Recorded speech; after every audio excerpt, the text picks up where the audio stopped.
क्या रात की क्लास है 3 अप्रैल 1968। बाप दादा पूछते हैं राजी खुशी बैठे हो?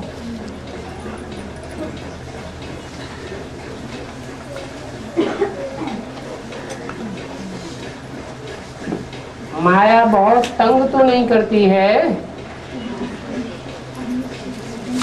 क्योंकि ये तो समझते हो लड़ाई का मैदान है, कुछ न कुछ तंग करते रहेंगे।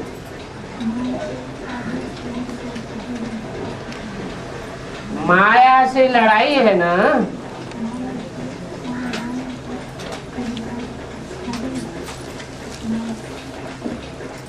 तंग तो होते हैं ना।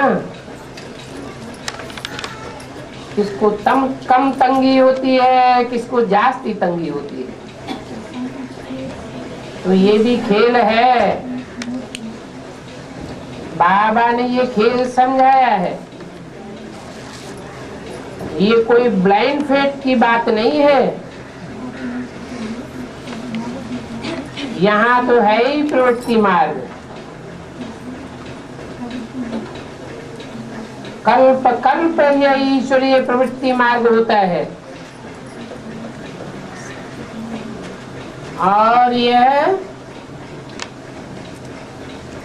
बाप और बच्चों के बीच बेहद का प्रवृत्ति मार्ग है।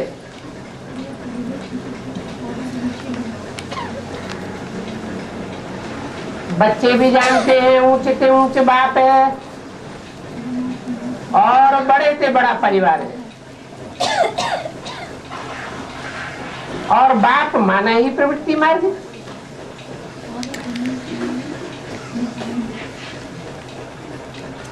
तुम इस प्रवृत्ति मार्ग को यथार्थ रीति जानते हो। बाप आए हुए हैं, हमको पढ़ाए रहे हैं, सहज राजयोग की पढ़ाई पढ़ाते हैं, और बच्चे पहचानते जाते हैं। गाया भी जाता है फादर सोज सन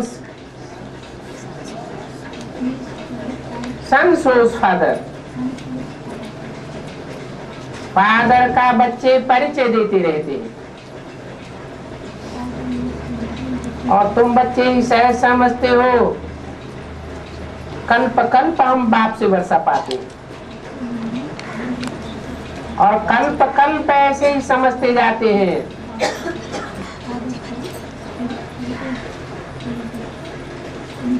कोई नहीं समझते हैं तो माया के बन करके भूल जाते हैं।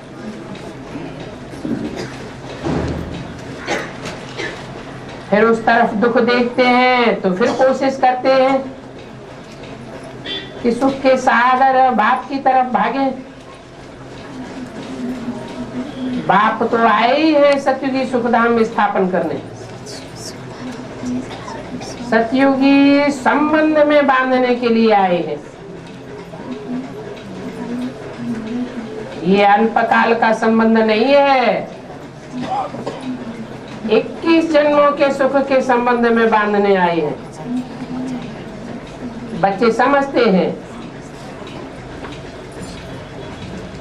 ये ईश्वरीय लाइफ कितनी अच्छी है, और यही ईश्वरीय लाइफ जन्म जन्मांतर कल्प कल्पांतर साथ देगी। तो क्यों नहीं जीते जी बाप से वर्षा ले लो। होता तो वही है जो हर कल्प पहले होता है, फिक्र की इसमें कोई बात नहीं।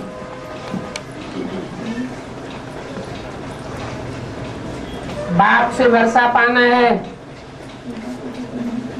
3 अप्रैल 1968 की वाणी का 30 अप्रैल।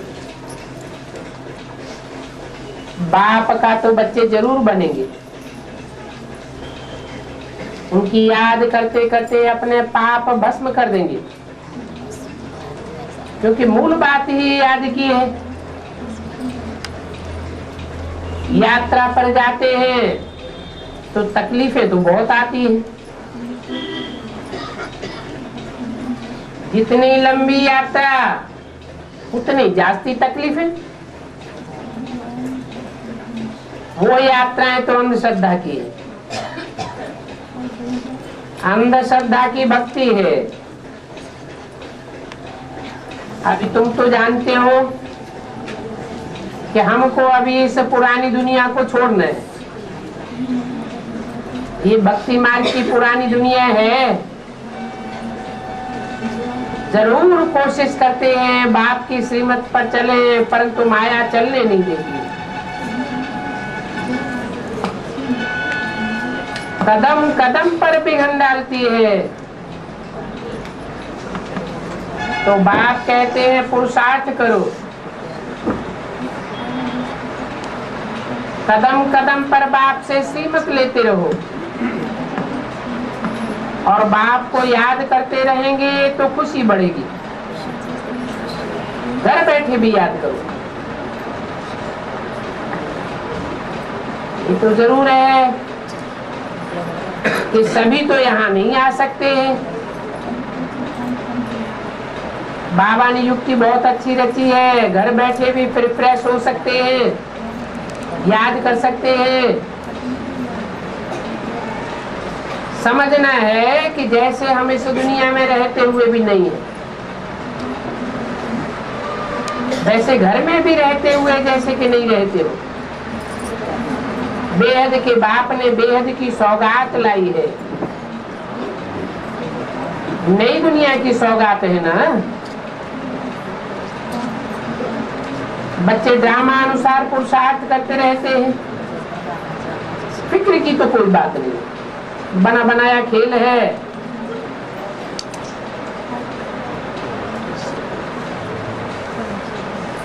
शौक शराबी की भी कोई बात नहीं है।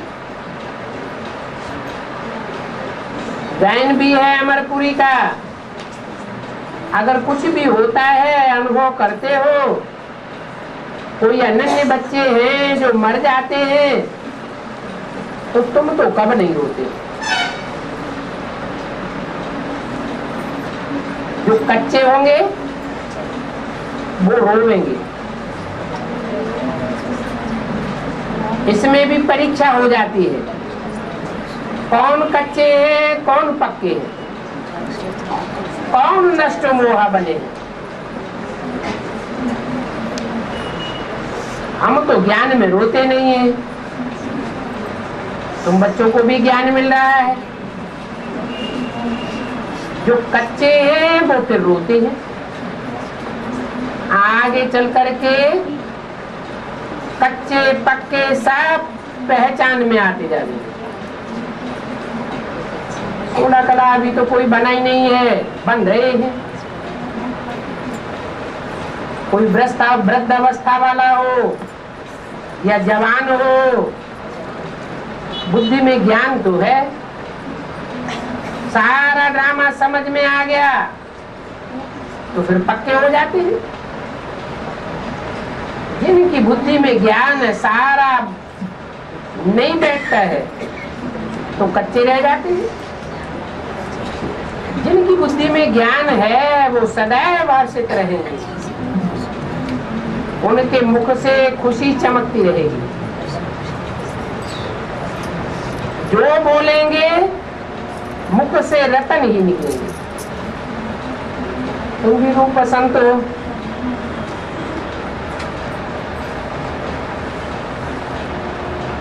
बच्चे रूप बसंत है ना। बसंत ऋतु में फूलों की खुशबू ही खुशबू हो जाती है। तुम भी ज्ञान की बरसात बरसाते हो। कोई भी हालत में मीठे बाप को बहुत प्यार से याद करना। जो विदेही है वो ही आकर के देहधारियों को समझाते हैं। संगम युग की हर एक बात बहुत गुह्य होती है। इन गुह्य बातों को तुम भक्ति मार्ग से टैली भी कर सकते हो। तुम बच्चे जानते हो हम निराकारी और साकारी दोनों के बच्चे हैं। निराकारी है रूहानी बाप, वो भी बेहद का है, और साकारी मनुष्य सृष्टि का बेहद का बाप भी है, वो है प्रजापिता। और संगम पर ही ये दोनों बेहद के बाप की बात समझाई जाती है। अच्छा बच्चों को गुड नाइट। अगला रात्रि क्लास है 4 अप्रैल 1968। आज गुरुवार,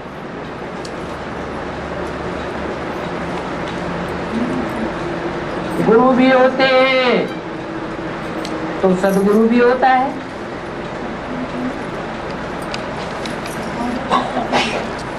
तो गुरुवार भी होता है।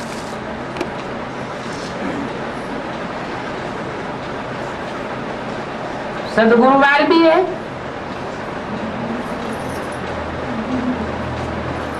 सदगुरु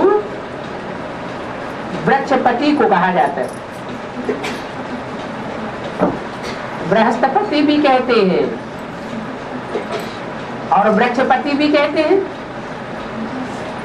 ये मनुष्य सृष्टि झाड़ वृक्ष है ना, और बच्चों के ऊपर बृहस्पति की दशा है। इतना जरूर है, बच्चों की पढ़ाई में फर्क पड़ जाता है। जो यहाँ आते हैं उनको खुशी भी होती है कि हम बेहद के बाप के पास जाते हैं। जानते हैं किस लिए जाते हैं? बाबा हमको शांति धाम ले जाएंगे, फिर शांति धाम से हम सुख धाम जाएंगे।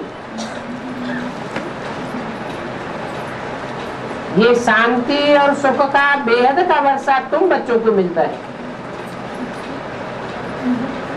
और ये बात भी तुम बच्चों की बुद्धि में है कि इसी जन्म में इसी पढ़ाई से हम सुख और शांति का वर्षा पाते हैं।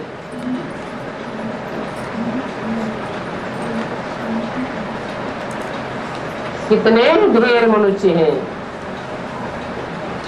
और तो कोई की बुद्धि में नहीं बैठता है। ये भक्ति मार्ग की देखो कितनी बड़ी सेना है, परंतु बाप से जो वर्षा मिलता है वो पूरा का पूरा वर्षा अभी भक्ति मार्ग में चकनाचूर हो पड़ा है।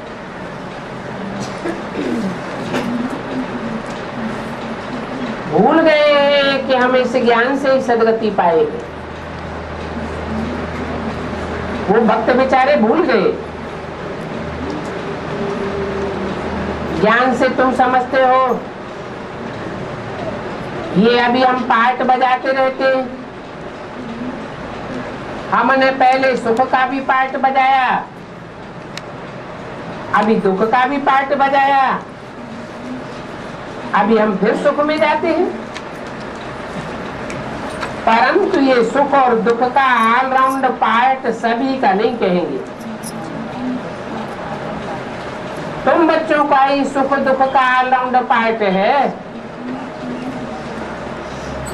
वो और धर्म वाले तो पूरा सुख भी नहीं भोगते हैं तो पूरा दुख भी नहीं भोगते। वो सुख और दुख के इतने अनुभवी नहीं कहे जाएंगे।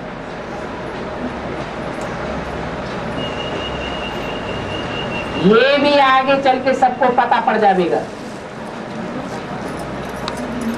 इस ड्रामा में ऑलराउंडर पार्टधारी कौन कौन है और किसका कितना ऑलराउंड पार्ट है।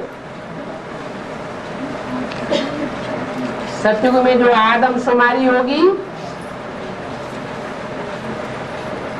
उस आदमशुमारी के आदि में तो तुम भी हो। ये भी है। कौन? यह कौन? आदमशुमारी में ब्रह्मा भी है और तुम भी हो, परंतु फर्क होता है या नहीं? दोनों की प्राप्ति में फर्क बहुत हो जाता है। क्या फर्क हो जाता है?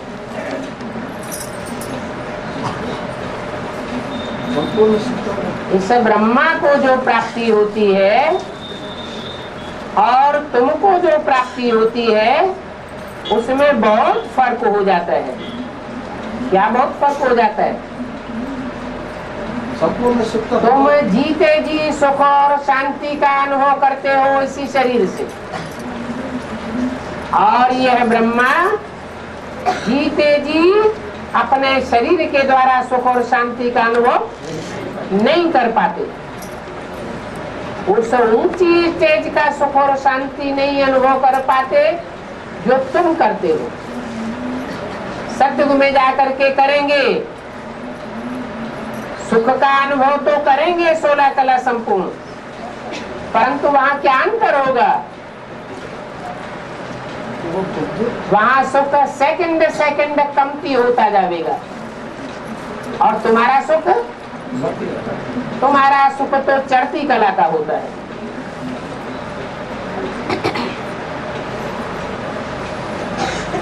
तो आज में ये भी है, तुम भी हो, परंतु फर्क बहुत होता है।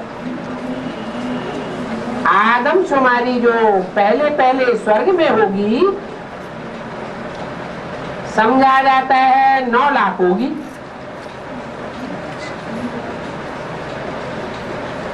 परंतु ये बातें भी गहराई से आगे चल करके बच्चे समझते जाएंगे। ये तो मोटे रूप से समझ लिया कि सत्युग आज में कितनी आबादी होगी? 9 लाख। ड्रामा में जो नूंद है वो अभी बताते जाते हैं और तुम भी समझते जाते हो, परंतु पहले से तो सब कुछ नहीं बताया जा सकता। भक्ति मार्ग वालों को कितनी खुशी होती है, और तुम बच्चे जब ज्ञान सुनाते हो तो वो खुशी उनको हल्की हो जाती है। क्यों?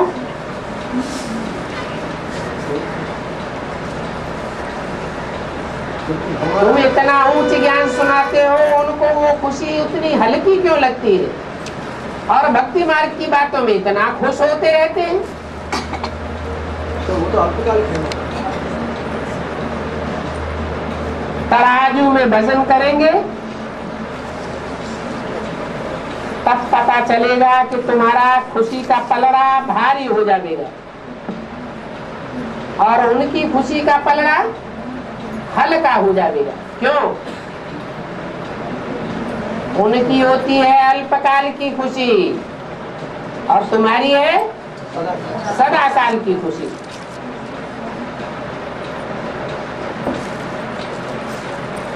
तुम सॉलिड हो जाएंगे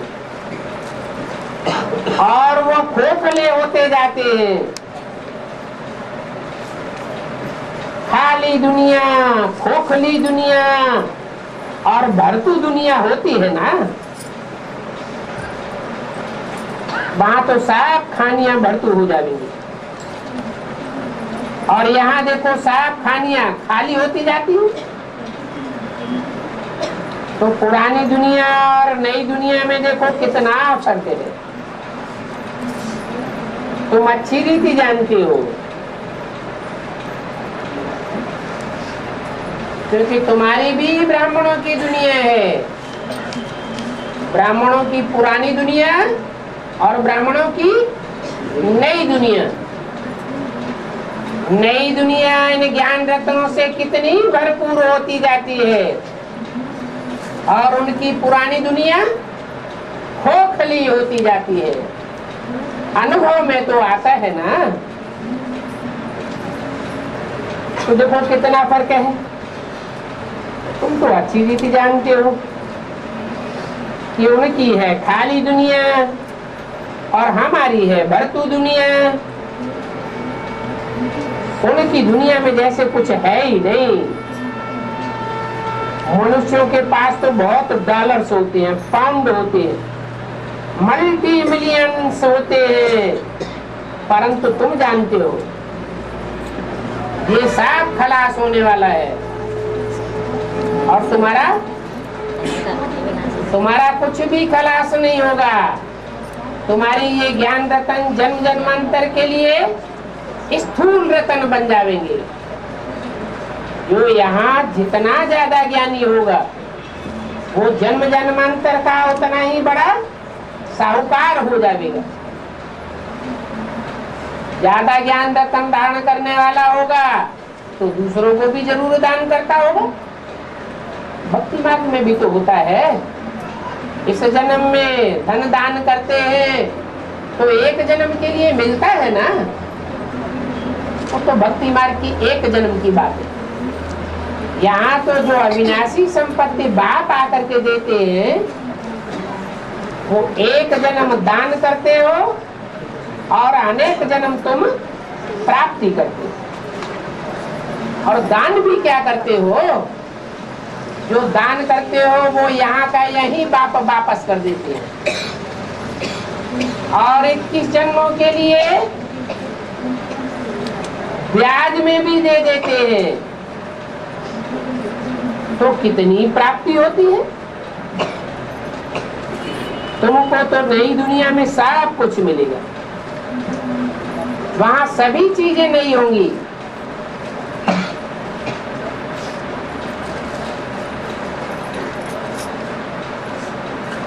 वहां पुराना चांदी, पुराना सोना, पुरानी चीज कोई थोड़ी ही होगी। 4 और शक्तिवाणी का चौथा पेज। इतना ऊंच तुम्हारी पढ़ाई है, तुम पढ़ रहे हो तो पढ़ाई पर बहुत ध्यान देना चाहिए। ये बूढ़ी बूढ़ी माताएं भी बहुत ऊंचे पद पा सकती हैं। अरे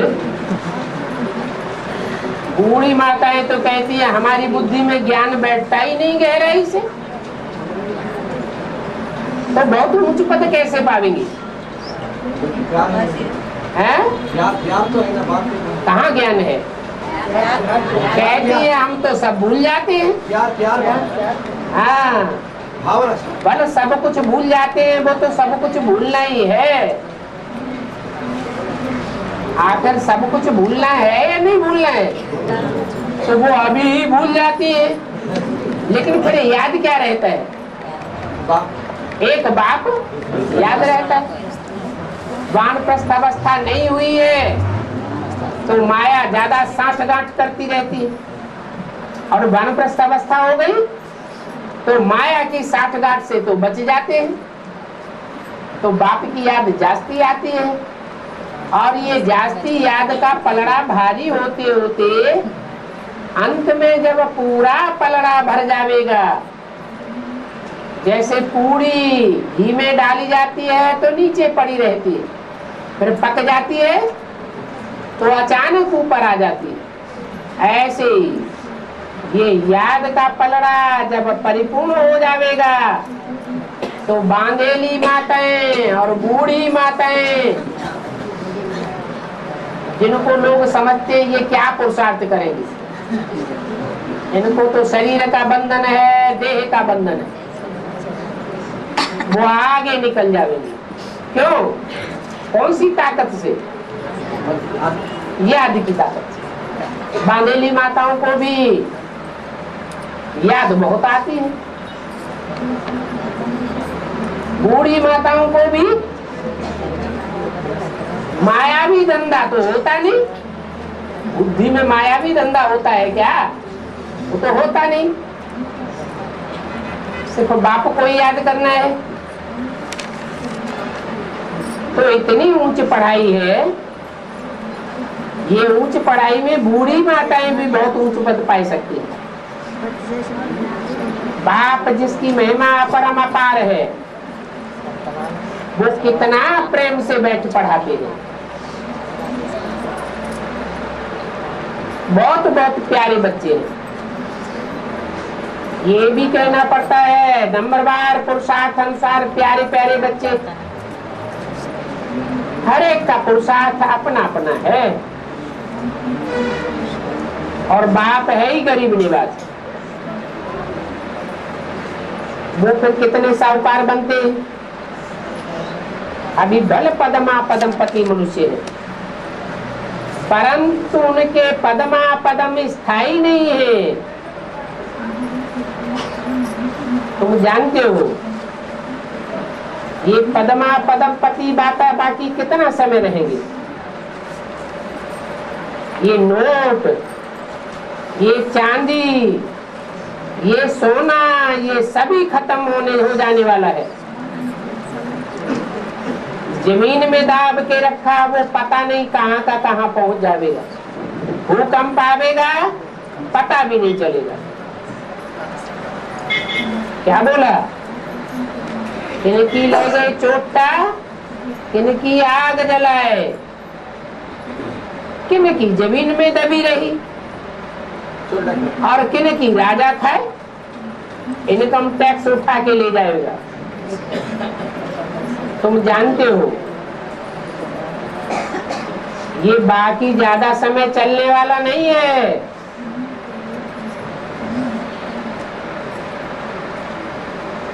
आग में सोना चांदी सभी गल जाता है ना।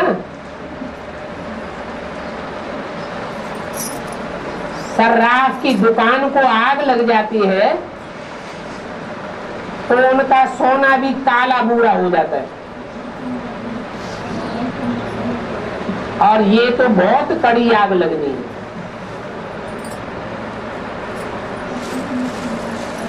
दिल होती है कि देखें तो ये पुरानी दुनिया कैसे खलास होती है।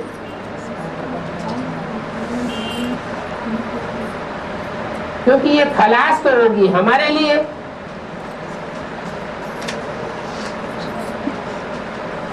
तो इसको देखे तो सही, बाबा कैसे लायक बना करके हमको पुरानी दुनिया में, पुरानी दुनिया से ले जाते हैं और पुरानी दुनिया को खलास करते हैं। तुम बच्चों को ज्यों का त्यों स्वर्ग का साक्षात्कार होगा। नकली स्वर्ग का साक्षात्कार नहीं करावेंगे, ज्यों का त्यों असली चीज का साक्षात्कार होगा। अभी हुआ नहीं है। माने यज्ञ के आदि में भी जो साक्षात्कार किया वो असली साक्षात्कार नहीं हुआ। अभी समय पड़ा हुआ है। पुरुषार्थ भी ऐसा करना चाहिए जो देखने लायक भी बने। अगर डल पुरुषार्थ होगा, कच्चे होंगे, याद में मजबूत नहीं होंगे तो विनाश को देख भी नहीं सकेंगे। यहाँ ही हाथ फेल हो जाएगा। अभी फिर भी समय पड़ा हुआ है।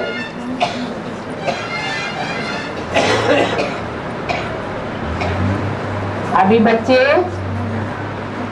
अपने को और दूसरों को भाई भाई समझते रहे। बाप हम भाइयों को कैसे बैठ पढ़ाते हैं, वही ज्ञान का सागर है। ये कोई अमृत पीने की चीज नहीं है। तुम पढ़ते हो जिससे ये उच्च मर्तबा मिलता है। तुम संस्कार ले जाते हो नई दुनिया के लिए।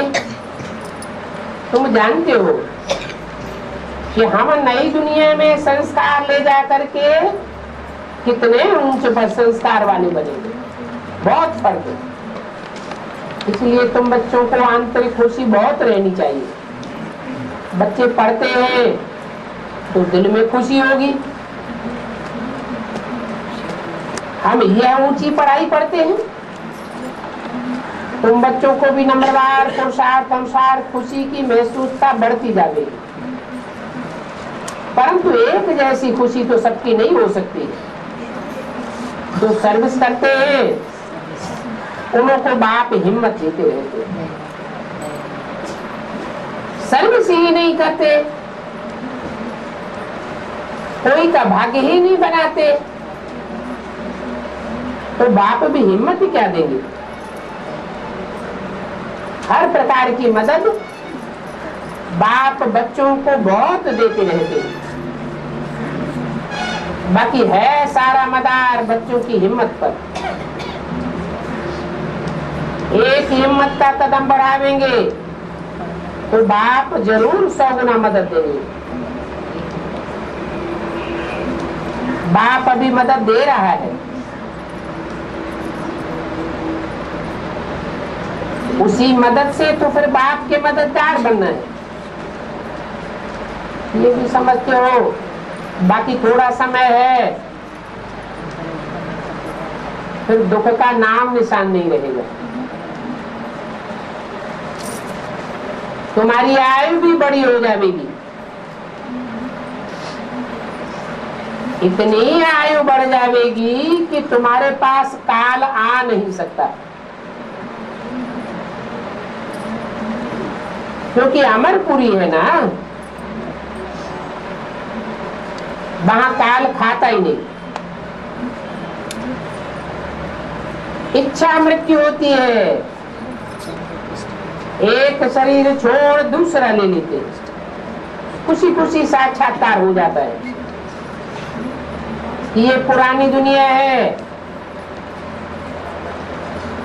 अभी तो सबको मरने का दुख रहता है, पुराना शरीर है। पुरानी दुनिया में पुरानी खल को उतार करके हम घर चले जाएंगे, फिर नई दुनिया में आकर के नई खल लेंगे। तो अंदर में बच्चों को बहुत खुशी होनी चाहिए कि बेहद का बाप कैसे टीचर बनकर के हमको पढ़ाते हैं, औरों को तो नहीं पढ़ाते हैं। बहुत खुशी होनी चाहिए, बाबा हमको पढ़ाते हैं। भगवान वाच है, तुमको राजाओं का राजा बनाता हूँ, सतयुग का पवित्र राजा बनाता हूँ, और तुम्हारी ये देखो एम ऑब्जेक्ट भी खड़ी है। तो बुद्धि में, ये बुद्धि तुम्हारी पॉकेट है, इसमें सदैव बैज पड़ा रहे। डरो मत कि तुमको कोई ठग लेगा। बच्चों को तो बहुत खबरदार रहना चाहिए। उधार पर पैसा तो देना नहीं है किसी को।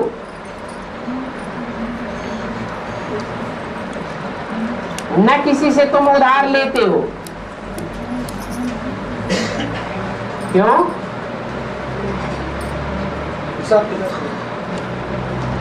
क्योंकि कर्ज मर्ज कहा जाता है। मर्ज माने बीमारी। न बीमारी लेनी है और न कोई को बीमारी देनी है। ये सभी धंधा छोड़ देना है। कौन सा धंधा? उधार लेना और उधार देना। तो दुनिया में तो ये ठगी बहुत चलती रहेगी। क्या बड़े बड़े दिवालिये निकलते रहेंगे।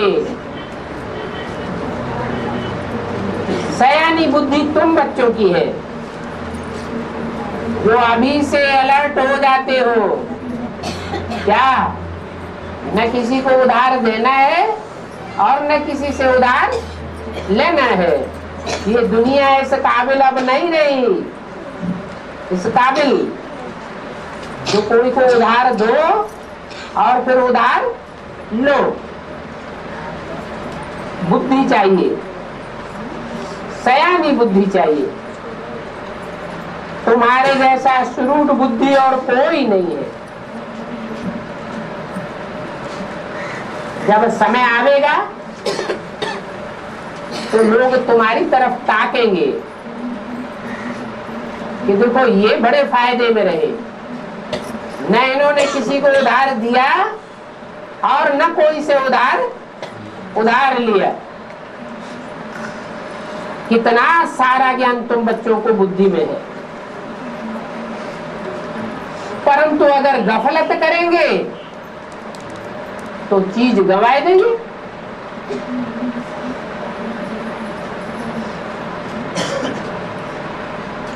पेटी की पेटी ही गंवाए देंगे।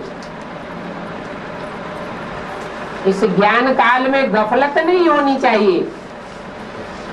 बच्चे आते हैं तो सामान का वजन आदि ठीक कराओ।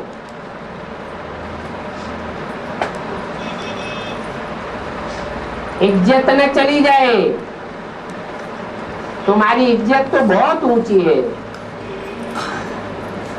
क्या कहा? ट्रेन में भी जाना है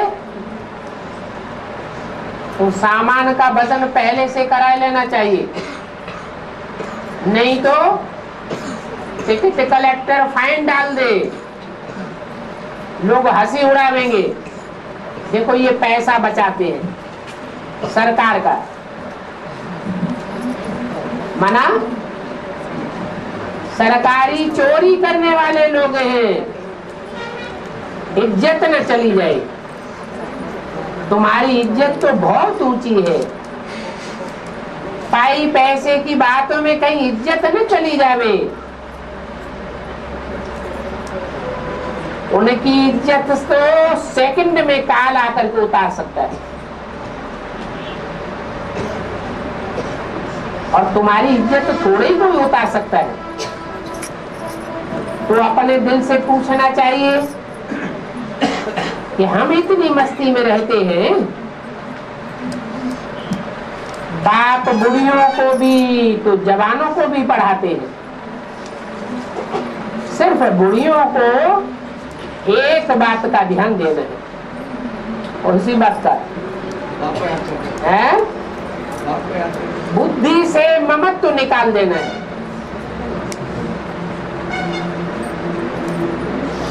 इन आंखों से देखने से जो कुछ दिखाई देता है उसमें ममत्व तो नहीं रखना है। बुद्धि शांति धाम सुख धाम की तरफ चली जावे। अपना घर, अपनी राजाई, अपने परिवार के बच्चे वो देखते हुए भी नहीं देखना। तुम खुद ही अपनी राजधानी स्थापन कर रहे हो, और इस राजधानी में हिंसा का नाम निशान नहीं होगा। हद की हिंसा भी नहीं होगी तो बेहद की हिंसा भी नहीं होगी। बच्चे समझते हैं बाबा कितना दूर देश से आते हैं, हमको ऐसी उच्च पढ़ाई पढ़ाने के लिए। कल्याणकारी बात है और कल्याणकारी समय पर आते हैं। ये कल्याणकारी संगम युग है। इस कल्याणकारी संगम युग में आकर के कल्याणकारी युग की स्थापना करते हैं, और कोई ये स्थापना कर ही न सके। तुम जानते हो कि 84 जन्म लेकर के हमें ही नीचे उतरते हैं। अभी ये बाप और बच्चों का मेला बहुत वैल्यूबल है। बाप की भी दिल होती है बच्चों के पास जावे,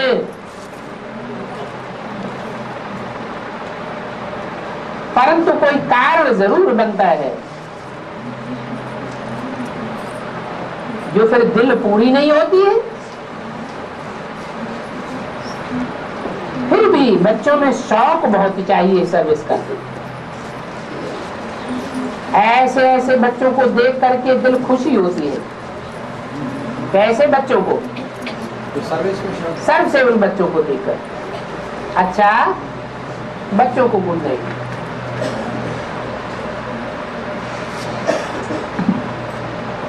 छोटा सा रात्रि क्लास और भी है, रात्रि नहीं प्रातः क्लास का रहा हुआ हिस्सा है। 23 मार्च 1968 अभी तुम्हारी चढ़ती कला है और ये चढ़ती कला की बात तुम भारतवासियों की ही है। जो और धर्म के वासी हैं और देश के वासी हैं, संगम युग में उनके लिए चढ़ती कला नहीं कहेंगे।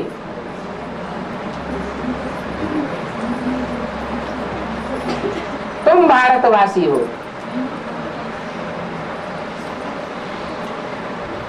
भारतवासी अर्थ क्या हुआ है? भारत भा माने रोशनी, रत माने लगे रहने वाले। जो रोशनी में लगा रहने वाला है वही भारत है। कौन सी रोशनी? ज्ञान की रोशनी। ज्ञान की रोशनी में लगा रहने वाला है। जैसा लक्ष्मी नारायण के चित्र में दिखाया है, संगम की लक्ष्मी नारायण कौन सी दुनिया में खड़े हैं? ज्ञान की रोशनी की दुनिया में खड़े हैं। और सतयुग के राधा कृष्ण स्वर्ग की हरियाली के बीच में खड़े हैं। तो ज्यादा ऊंची दुनिया कौन सी हुई? संगम की लक्ष्मी नारायण को कहेंगे भारत। तो तुम बच्चे भारतवासी हो, अर्थात किसके दिल पर चढ़े हुए हो? बेहद बाप के दिल पर चढ़े हुए हो, भारत के दिल पर वास करने वाले हो।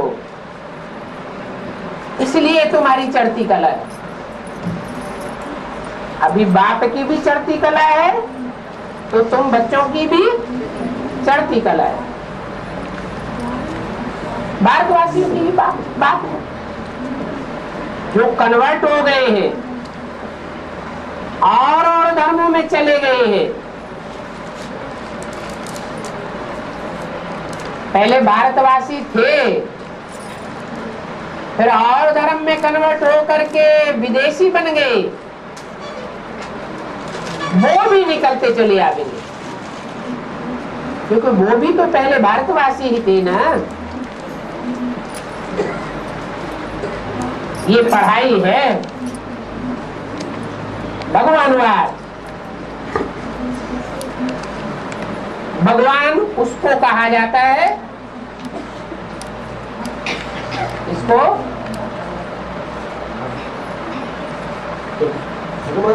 तो प्रकाश भगवान उसको कहा जाता है जो पुनर्जन्म नहीं लेता है। हद की दुनिया में हद के पुनर्जन्म होते हैं और इस ब्राह्मणों की बेहद की दुनिया में बेहद का पुनर्जन्म भी है। कौन सा? निश्चय और अनिश्चय के चक्र में आना, ये हुआ जन्म मरण के चक्र में आना। और जो कभी भी निश्चय अनिश्चय के चक्र में नहीं आता उसको कहेंगे भगवान। भगवान ही सिर्फ एक ऐसा है, एक भगवान का ही पार्ट ऐसा है जो कभी निश्चय अनिश्चय के चक्र में नहीं आता है। बाकी सब निश्चय अनिश्चय के चक्र में आते हैं। कोई कहे भगवान की पहचान क्या? कौन है भगवान, हम कैसे माने? तो क्या परिभाषा देंगे, क्या डेफिनेशन देंगे,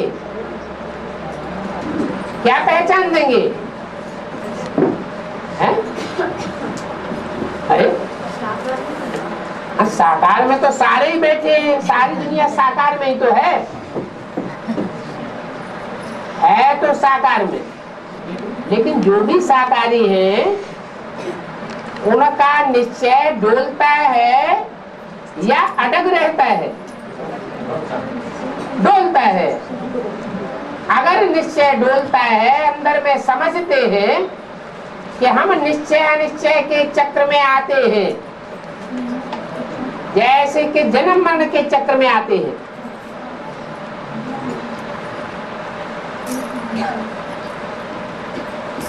तो कौन सा पार्ट हुआ? भक्त का पार्ट हुआ। बुद्धि भागती रहती है कि बुद्धि अडिग हो गई है, भागती रहती है।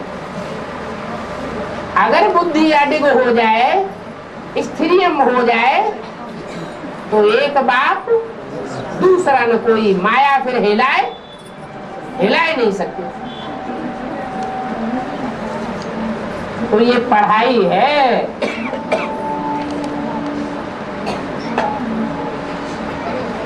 मनुष्यों ने फिर गीता में नाम रख दिया है, भगवान का नाम रख दिया है। क्या? कृष्ण। भगवान का नाम क्या रख दिया है? कृष्ण। अब ये कृष्ण कहो, कृष्ण उर्फ ब्रह्मा कहो, जन्म मरण के चक्र में आता है या नहीं आता है? आता है। सबसे जास्ती जन्म मरण के चक्र में तुम बच्चे नहीं आते हो। कौन आता है? ये ब्रह्मा ही सबसे जास्ती जन्म मरण के चक्र में आता है।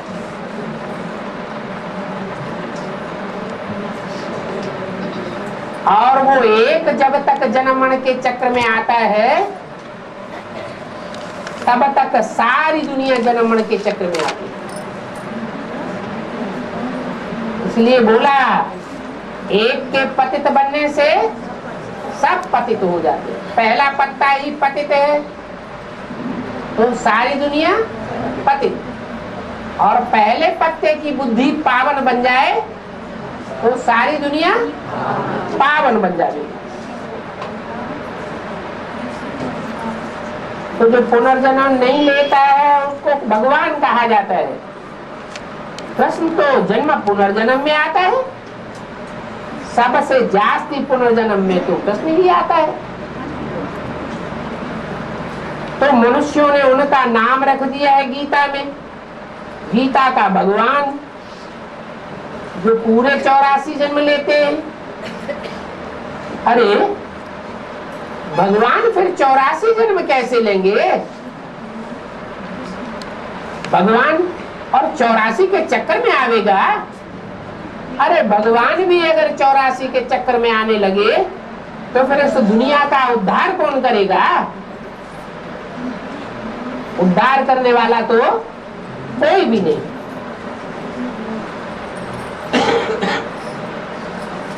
परंतु वो मानते नहीं है। कौन? भक्त लोग इस बात को मानते नहीं है कि गीता का भगवान कृष्ण नहीं है। गीता ज्ञान कोई कृष्ण की आत्मा ने नहीं सुनाया। क्या कहते हैं? वो कहते हैं नहीं, गीता ज्ञान तो कृष्ण ने ही सुनाया। तुम कहते हो गीता का ज्ञान जन्म मरण के चक्र में जो आता ही नहीं उसने सुनाया। तुम बेहद में भी बोलते हो तो हद में भी बोलते हो, परंतु तुम्हारी बात उनकी समझ में नहीं आती। अभी बाप कहते हैं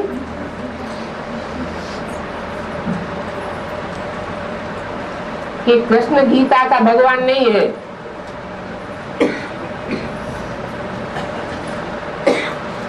उनके लिए ये गायन ठहरता ही नहीं। क्या? जिधर देखो उधर कृष्ण ही कृष्ण है। ये तो कल्पना मात्र है।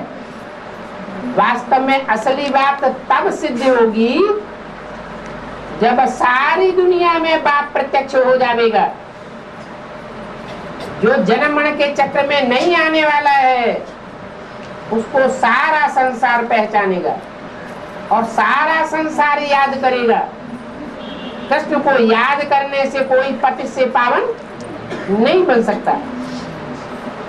जब सारे संसार में एक बाप की ही याद फैली हुई होगी, सबकी बुद्धि में, सबके तीसरे नेत्र में एक बाप ही समाया हुआ होगा, तो बाप सर्वव्यापी होगा या नहीं होगा? कण कण में बाप की याद समाई हुई होगी। मनुष्यों की तो बात ही छोड़ो, मनुष्यों के वाइब्रेशन से जो भी जड़ जंगम सृष्टि के जंतु हैं, वो सब याद से भरपूर हो जाएंगे। कोई में थोड़ी याद समाई होगी और कोई में जास्ती याद समाई होगी। जिनमें जास्ती याद समाई होगी वो 5 तत्वों से परे होते जाएंगे, और जिनमें कम याद समाई होगी वो 5 तत्वों के नजदीक होंगे। परंतु तुम कितना भी समझावो, उनकी बुद्धि में बैठने वाला नहीं है। कहते रहेंगे जिधर देखो कृष्ण ही कृष्ण। राधे के भक्त क्या कहेंगे? जिधर देखो राधे ही राधे है। अभी यहाँ कोई कृष्ण बैठा है क्या? है? कृष्ण अर्थात ब्रह्मा जो है वो इधर बैठा है क्या? और बाप बैठा है कि नहीं? बाप तो इस दुनिया में बैठा है और कब तक बैठा रहेगा? है? इस सृष्टि पर सदा कायम कोई चीज है नहीं। क्या कायम है? शिव बाबा इस सृष्टि पर सदा कायम है। तो कृष्ण तो नहीं बैठा है ना, जो आया सो बोल देते और मनुष्य भी मान लेते हैं, समझते हैं भगवान ही सभी रूप धारण करते हैं, भगवान की ये सारी लीलाएं हैं। भगवान सबके अंदर बैठ करके लीला करते हैं। चोर के अंदर चोर बनने की लीला करते हैं, साहूकार के अंदर साहूकार बनने की लीला करते हैं, और पुलिस के अंदर पुलिस पकड़ने की भी लीला करते हैं। अरे ये क्या बात हुई? भगवान एक पार्ट बजावेगा और सच्चा पार्ट बजावेगा या झूठा पार्ट भी बजावेगा? तो सच्चा बादशाह कहा जाता है, सत्ययुग स्थापन करता है, सच बात आकर के सुनाता है। दो बातें कैसे सुनावेगा? दो बातें सुनावे तो कौन सा युग स्थापन हो जाएगा? द्वैतवादी द्वापर युग स्थापन हो जाएगा। फिर तो रावण और भगवान में कोई अंतर ही न रहा। जो आया सो बोल देते। तो ये समझने की बात है। भक्ति मार्ग में सभी मनुष्य मात्र अपना अपना पार्ट बजाते हैं। पोजीशन सबका अपना अपना है, नाम रूप अपना है। तो तुम बच्चों की बुद्धि में ये बैठ गया है कि सभी भगवान के रूप नहीं है। सर्वव्यापी की तो बात ही बिल्कुल छोड़ दो। कितनी डिबेट करते हैं, बात मत पूछो। कुत्ता बिल्ला ठिक्कर भित्तर सब में परमात्मा कह देते। बार बार कुत्ता बिल्ला ठिक्कर भित्तर क्यों बोलते हैं?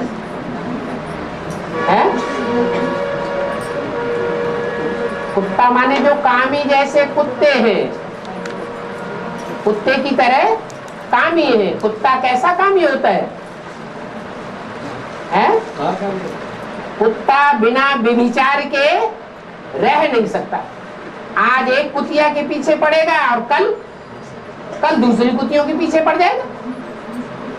तो ऐसे जो कामी कुत्ते हैं उनको भी भगवान कह दिया।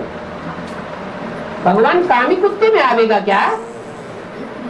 अरे पतित तन में तो आता है, परंतु जिस पतित तन में आता है उसको कामी कुत्ता नहीं कहा जा सकता। कामी कुत्ते में और पतित तन में बहुत फर्क है। राम की आत्मा के लिए क्या गायन है? मर्यादा पुरुषोत्तम। मर्यादा पुरुषोत्तम माना एक में मर्यादा रखने वाला। तो जो एक में मर्यादा रखने वाला है वो एकलव्य का पार्ट होगा या अनेकों में लव करने वाला होगा? एक में लव करने वाला होगा। क्या क्या कह देते हैं। फिर कहते हैं बिल्ली में भगवान आता है। जैसे बिल्ली आपस में लड़ाई लड़ती है, बिल्लियों की लड़ाई होती है, ऐसे लड़ाई करने वालों में आता है। अरे भगवान जानवरों में आवेगा क्या? माया बिल्ली का रूप धारण करके आता है। माया बिल्ली को भी भगवान समझ लेते हैं। ऐसे बैठ करके महिमा और पूजा करते हैं जैसे कि माया बिल्ली ही उनके लिए भगवान हो गई। बाप कहते हैं मैं ऐसे जानवरों में प्रवेश नहीं करता हूं जो लड़ाई लड़ाई दे। कैसी लड़ाई? फालतू की लड़ाई। अरे सच्ची बात यह है जो तुम बच्चे बताते हो कि भगवान बाप आया हुआ है। हम प्रूफ दे करके बताते हैं कि भगवान बाप आया हुआ है। और माया बिल्ली क्या कर देती है? माया बिल्ली अपने फॉलोअर्स के कान में फूंक देती है। अरे साहब झूठी बातें हैं, कोई भगवान नहीं आया हुआ है। ये भगवान आने की बात जो है ये तुम कान से भी मत सुनो। अगर कान से भी सुन लिया तो तुम्हारे ऊपर पाप लग जाएगा। बस जो भक्त होते हैं वो माया बिल्ली की बात फट से मान करके पक्के हो जाते हैं। हम नहीं सुनेंगे। ऐसों की संख्या दुनिया में कितनी है? ढेर की ढेर संख्या है। इस्लाम धर्म की संख्या कितनी होती है? अरे सबसे जास्ती दुनिया में संख्या इस्लामियों की रही। लंबे समय तक इस्लामियों ने इस दुनिया में राज्य किया। तो ढेर के ढेर ऐसे फॉलोअर्स उनके बन जाते हैं जो ज्ञान की बात कान पर धरते ही नहीं। उनको सीधा सिखाया जाता है अल्लाह मियां को याद करो, फालतू बातों में जाने की कोई दरकार नहीं। ज्ञान की जास्ती गहराई में जाओगे तो डूब मरोगे। अरे भगवान बाप क्या कहते हैं और माया बिल्ली क्या सिखाती है? भगवान बाप कहते हैं ज्ञान की गहराइयों में जावेंगे तो रतन मिलेंगे। गहराई में घुसेगी बुद्धि तो रतन मिलेंगे। ऊपर ऊपर तैरते रहेंगे तो रतन थोड़े ही मिलेंगे। तो कह देते हैं सभी ईश्वर के रूप हैं।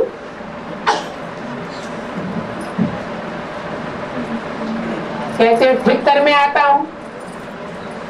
मिट्टी का ढेला उसको ठिक्कर कहा जाता है। मिट्टी के ढेले की क्या खासियत होती है? अरे एक ठोकर लगाओ तो क्या होगा? मिट्टी का ढेला बिखर जाएगा। ऐसे ही ज्ञान में चलने वाले ऐसे ढेर के ढेर मिट्टी के ढेले के मुआफिक है जिनको माया की कड़क या हल्की सी भी ठोकर लगती है और ज्ञान में से टूट पड़ते, बिखर जाते हैं, पता ही नहीं चलता कहाँ चले गए। ऐसों को भी भगवान मान लेते हैं। थोड़ा समय वो भी ऐसा पार्ट बजाते हैं कि हम भगवान बनकर के बैठ गए। याद करो ऐसे कोई हुए हैं कि नहीं? बेसिक में भी हुए और एडवांस में भी हुए। थोड़े समय तक ऐसे पाठ बजाते हैं जैसे भगवान इनमें खुद प्रवेश कर, खुद मुख से भी कहने लग पड़ते हमारे में मम्मा आई, हमारे में बाबा आया। शिव बाबा ने प्रवेश करके हमको ये प्रेरणा दी। सुनने वाले सत्य वचन महाराज कहने लग पड़ते। ऐसे ठिक्कर बुद्धियों में बाप आवेगा क्या? भीतर में भीत माना दीवाल। जैसे चीन की दीवाल, बहुत बड़ी दीवाल बनाई दी मोटी, एक तरफ से दूसरी तरफ कोई जा ही नहीं सकता। ऊंची दीवार बनाई दी, आक्रमण कर न सके। कोई के रास्ते में दीवार बन करके खड़ा हो जाना, रास्ता ही रोक दिया। जैसे एडवांस पार्टी, बातें तो सारी सच्ची है, लेकिन सुनने का मौका ही नहीं दिया जाए। एडवांस ज्ञान के सामने दीवार बन करके खड़ी कर दी, कोई क्रॉस नहीं कर सकता। तो फिर राम जी को क्या करना पड़ता है? पुल बनाना पड़ता है। क्या ऊंचा पहाड़ हो तो क्रॉस करने के लिए क्या बनाना पड़े? पुल बनाना पड़े। सागर हो तो क्या बनाना पड़े? पुल बनाना पड़े, एक तरफ से दूसरी तरफ जाने के लिए। फालतू मेहनत जाती। तो ऐसे जो ज्ञान के रास्ते में दीवार बन करके खड़े हो जाते हैं, न खुद आगे बढ़ते हैं, हठ योगी बन करके अड़ जाते हैं, न दूसरों को आगे बढ़ने देते। ऐसे दीवार बनने वालों को भी उनके भक्त समझते हैं कि ये दीवार तो वास्तव में भगवान की बनाई हुई दीवार है, स्वयं भगवान ही दीवार बन करके आया हुआ है, इसको कोई नहीं काट सकता। दुनिया की कोई सच्चाई नहीं है जो इस दीवार को दिगाई सके। अच्छा, आपको मुबारक होगा ये कल्याण। लंबे समय तक मुबारक तो नहीं किया। बेसिक ज्ञान में लंबे समय तक ये दीवार में अड़ी रही बुद्धि, या क्रॉस कर गए? बाद में क्रॉस किया तो घाटा हो गया ना, घाटा हो गया। लेकिन है तो कल्याणकारी। जो भी होता है ड्रामा में सब कुछ कल्याणकारी होता है। क्यों? ये अगर विघ्न बाधाएं ना आए ज्ञान में तो क्या होगा? सबका नंबर आगे चला जाएगा। सत्युग में भीड़ भाड़ हो जाएगी या थोड़ी जनसंख्या रहेगी? भीड़ भाड़ हो जाएगी। इसलिए ये भी जरूरी है क्या कि लोग समझे कि ठिक्कर बुद्धियों में भी भगवान आता है, पत्थर बुद्धियों में भी भगवान आता है, मिट्टी के ढेले में भी भगवान आता है, बिल्ले में भी भगवान आता है, कुत्ते में भी भगवान आता है। अटके रहो इन्हीं में। तब तक जो शुद्ध बुद्धि बच्चे हैं उनको नंबर आगे लेने दो, तो वो आगे निकल जाते हैं, और वो भक्त जो अंधश्रद्धा में फंसे रहते हैं वो पीछे रह जाते। तो ये ज्ञान बड़ा वंडरफुल है।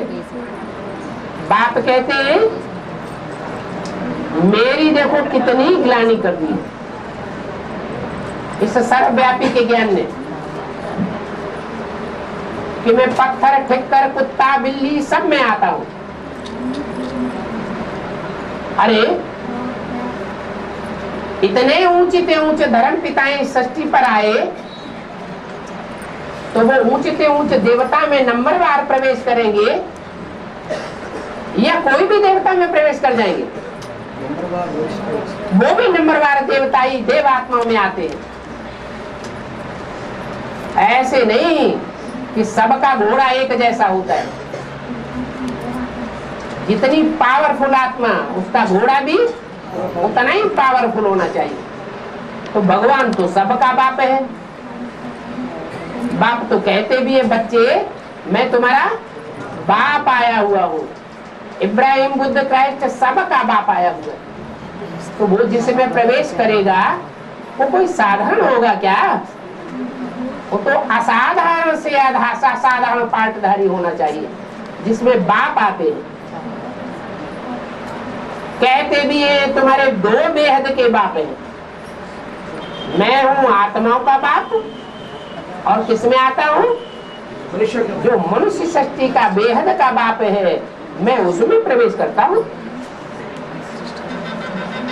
तो देखो, मेरी भी ग्लानि करते हैं और देवताओं की भी ग्लानि करते हैं। मैं जिन देवताओं का सहारा लेता हूं नई दुनिया बनाने के लिए, उन देवताओं की भी ग्लानि हो जाती है, नंबरवार ग्लानि करते हैं, सारा झाड़ ही जर्जरीभूत हो जाता है ग्लानि करते करते। तो फिर मुझे आना पड़ता है।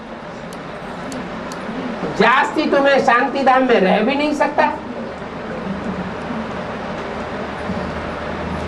एक्टर्स नंबरवार इस दुनिया में आते रहते हैं और एक्टर्स की भी लिमिट है।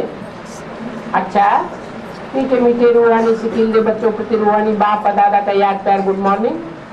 मीठे मीठे रूहानी सिकिल दे बच्चों को रूहानी बाप का